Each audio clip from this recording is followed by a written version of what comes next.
Ready start. Haryana के चुनाव नतीजों से कुछ दिन पहले मेरी मुलाकात एक पुराने कांग्रेसी दोस्त से हुई।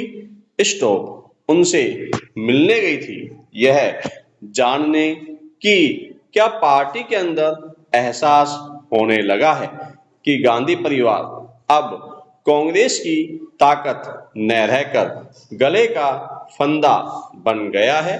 स्टॉप कांग्रेस पार्टी विपक्षी दलों में अकेली राष्ट्रीय स्तर की पार्टी है और देश की सबसे पुरानी। स्टॉप लेकिन सोनिया गांधी के नेतृत्व में ये राजनीतिक दल न रहकर एक परिवार की निजी जायदाद बन गई है।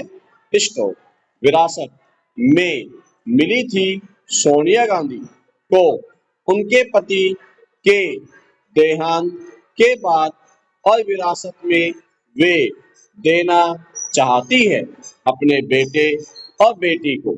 स्टॉप यह बात स्पष्ट कई बार हो चुकी है। चुनाव हारने के बाद दोष कभी राहुल गांधी पर नहीं पड़ा है। स्टॉप हमेशा किसी न किसी और को दोषी ठहराया जाता है। स्टॉप इन चीजों को ध्यान में रखते हुए मैं मिलने गई थी अपने इस मित्र से। स्टॉप सवाल जब पूछा मैंने तो उसने मेरी तरफ खामोशी से देखा, फिर चाय की एक चुस्की ली और मेरी तरफ देखने लगा। स्टॉप बहुत देर चुप रहने के बाद उसने कहा, देखो कई लोग हैं पार्टी के अंदर जो जानते हैं कि पिछले 10 सालों में हमने कांग्रेस को पुनर्जीवित करने के बजाय सारा ध्यान दिया है राहुल गांधी की छवि सुधारने में। स्टॉप हम जानते भी हैं कि देश को जरूरत है एक ऐसी राष्ट्रीय स्तर की पार्टी की जो वास्तव में मोदी को टक्कर दे सके। स्टॉप लेकिन समस्या यह है कि गांधी परिवार ने जिस तरह से कांग्रेस को अपनी निजी कंपनी बनाकर रखा है उसको बदलना बहुत मुश्किल है। स्टॉप पैरा उनकी बातें सुनकर मैं मायूस हुई। मुझे खुद यकीन है कि देश को जरूरत है एक ऐसे विपक्ष की जो आने वाले विधानसभा चुनावों में भारतीय जनता पार्टी को टक्कर दे सके और जो ऐसी राजनीतिक और आर्थिक नीतियां पेश कर सके जो कभी कांग्रेस पार्टी का आधार थी। स्टॉप मैं उस पुराने समाजवादी दौर की बात नहीं कर रही हूं जिसमें गुर्बत की हम कद्र किया करते थे, संपन्नता की नहीं।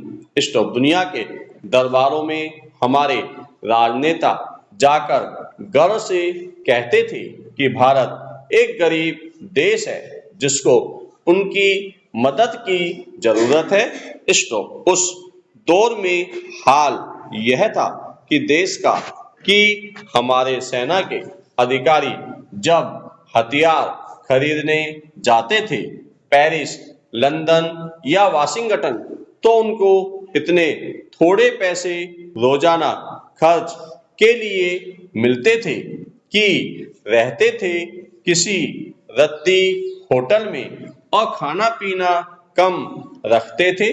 स्टॉप फिर आया आर्थिक सुधारों का दौर जिसने भारत की शक्ल बदल डाली। स्टॉप मोदी श्रेय लेते हैं परिवर्तन का लेकिन सच तो यह है कि बदलाव आया था नरसिंह राव के समय जब उन्होंने लाइसेंस राज को समाप्त किया था और विदेशी निवेशकों को भारत की अर्थव्यवस्था में निवेश करने के लिए आमंत्रित किया था।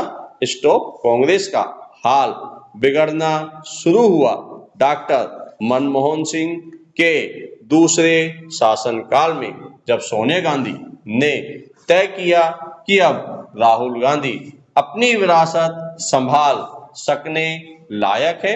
स्टॉप। राहुल को उस समय राजनीतिक और आर्थिक मामलों की जानकारी कम थी, इसलिए उनको प्रशिक्षित किया जा रहा था, लेकिन आत्मविश्वास इतना था कि भारत को अपनी जन्म सिद्ध जायदाद मानते थे। स्टॉप। बेझिझक उन्होंने कई बार भारत के प्रधानमंत्री के फैसलों के खिलाफ बोला। एक बार उनका अध्यादेश पत्रकारों के सामने फाड़कर फेंक दिया था। स्टॉप। जान गए हम सब क्यों उनकी हैसियत देश के प्रधानमंत्री से बड़ी थी और उनकी माताजी की राष्ट्रीय सलाहकार परिषद भारत सरकार के मंत्रिमंडल से ज्यादा महत्वपूर्ण। स्टॉप। पैरा। इसके बाद गांधी परिवार के नेतृत्व में कांग्रेस 2 लोकसभा चुनावों को बुरी तरह हार चुकी है और पिछले लोकसभा में भी केवल 99 सीटें आई। नेता विपक्ष तो बन गए हैं राहुल गांधी, लेकिन उनकी बातों, उनके भाषणों में आ गया है इतना अहंकार कि ऐसे पेश आ रहे हैं जैसे कि प्रधानमंत्री बन चुके हैं। विदेश दौरों में कह चुके हैं कि लोकसभा चुनाव में धांधली न होती तो मोदी तीसरी बार प्रधानमंत्री न बनते। स्टॉप। हरियाणा में चुनाव प्रचार करते हुए उन्होंने कई बार प्रधानमंत्री का मजाक उड़ाया, यह कहकर कि उनकी 56 इंच की छाती सिकुड़ गई है। स्टॉप। फिर उनकी नकल करते हुए अपनी छाती चौड़ी करके कहते हैं कि पहले मोदी ऐसा चलते थे, लेकिन अब उनके कंधे लटक गए हैं। स्टॉप। पैरा। इस तरह की बातें करके साबित करते हैं नेता विपक्ष कि अभी तक वही बचकानापन है उनमें, जिसकी वजह से उनको कभी पप्पू कहा जाता था। जब राजनीति पर बात करते हैं तो अक्सर एक ही नीति का जिक्र करते हैं और वह है मोदी को किसी न किसी तरह हटाना।